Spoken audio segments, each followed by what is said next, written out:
Hello, guys. It's me, Louie, again with the 1968 Firebird project.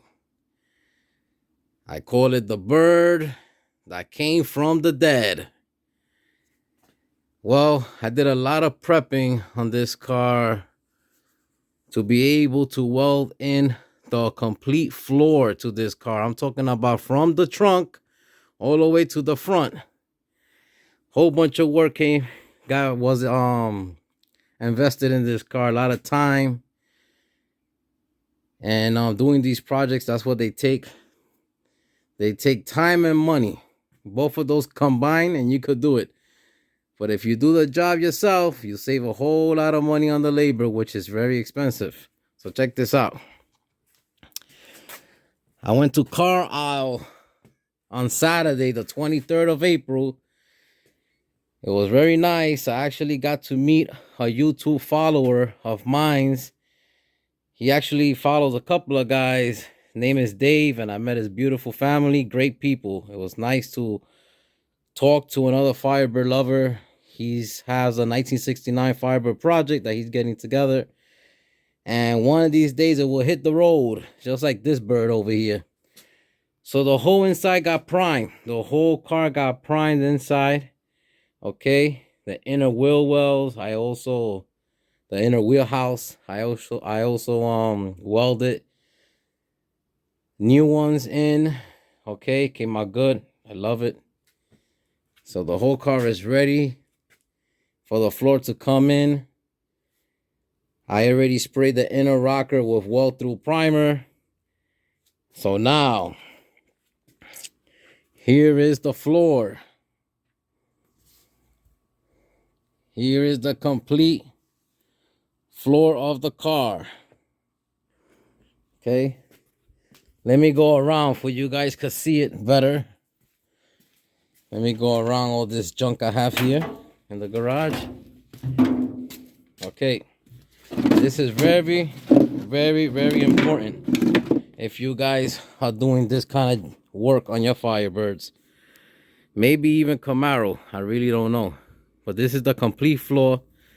I just finished fitting the rear frame rails, and I was lucky because I kept the original frame rails with a piece of the trunk floor and a little piece of the rear floor here.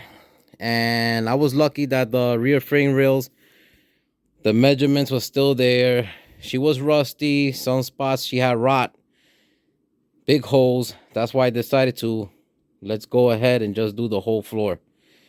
But I got something to say to you guys. A big heads up out there. Guys, these frame rails are not perfect. And you have to do some modification to them. Okay? I used on the driver's side, which is this side. If you flip it, it's this side. Left hand side is always the driver's side. This is a Dynacorn. The reason I had to pick two different manufacturers because OER was out of driver's side frame rails for months down the line, and I don't have time to wait. So I went and I got on Dynacorn. Over here, right hand side, passenger side, it's OER. Okay, but guess what? Both of them is about an inch too long from the back. So when you're gonna weld this inner tail panel, inner valance, you have to cut an inch off the back to make this fit, because this fits flush. This have to fit flush right here. Okay, and then you get to sit the outer tail panel, which is in that box right there, to fit nice and tight and where she's supposed to fit. So you have to do that. You have to modify them and cut it 1 inch shorter. In my case, it was 1 inch shorter. Okay, to make everything fit back close to the original specs of the car, of your car. Jonathan mentioned it in his YouTube video. He's been a big help on me because I restored these cars. This is my third rodeo, but I never did the whole complete floor. I only did patches, you know, on the floor. So this is my first time, and he's a master when it comes to the whole floor.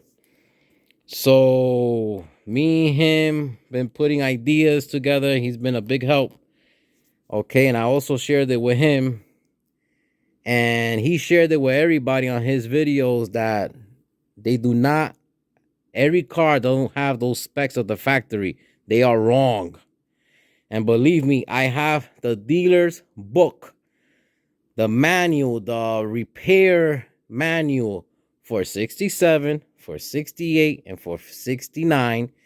Because of course, by now you guys know I have those three cars. And believe you me, I took it from my 67, the measurements for my 68 and 69, they was all totally different, okay? Put it like this, not even close. So you really gotta measure more. They always say measure twice, cut once. And this one, you're gonna have to measure about close to 100 times before you cut. I'm going to show you, got to go around the car again. I have to show you guys what I'm talking about, what I cut. Okay, but so far so good. I just have a little update on you guys. I am taking vacation from work. I work in a hospital. Okay, we're very short of staff. So I basically had to take whatever vacation time was out there for me to grab. And it's for sometime next month in May. I believe it starts May 9th. And that's where I plan to attack this floor and weld it on the car. Now, I'm going to show you guys. I'm going to go around the garage. I'm going to go around the garage and show you guys the part that I'm talking about from the rear frame rails that I had to cut. All right. They're right here. Check this out. So this is the right hand side. And when she's like this on the car, you're going to weld the back with plug welds to the inner tail panel, inner valance. Okay. This is the left hand side. Same thing. When she's in the car, she'll be like this and you'll be welding it. So I had to cut 1 inch. Okay, to make it work, or else believe me, they both was too long. And that's Dynacorn, left hand side, right hand side, OER. Both of these suckers had to get cut off, or else it's just not gonna work. So I cut it off and everything here looks awesome. Everything is lining up. I give a whole lot of thanks to the Lord Almighty. I always give thanks to him because I always believe that without him, we can accomplish nothing. Zero. So a lot of work, but at the end, this is a big achievement and it makes you feel good that you're up to this stage. So guys, stay tuned. And pretty soon, she'll be in the 68 Firebird. We're trying to keep these birds alive for they could keep on flying on the road. Take care now. Bye-bye.